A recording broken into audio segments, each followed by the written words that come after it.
Salam, Xəbərmi YouTube kanalının daimi izləyiciləri. Hər birinizi salamlayıram. Kanala abunə olub, videoları bəyənməyi unutmayın. Müğənni Manaf Ağayev açıqlaması ilə təəccübləndirib.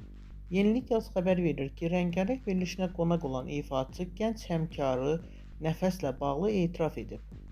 O qeyd edib ki, Nəfəsin özünə görə ifa tərzi var və mahnıları var.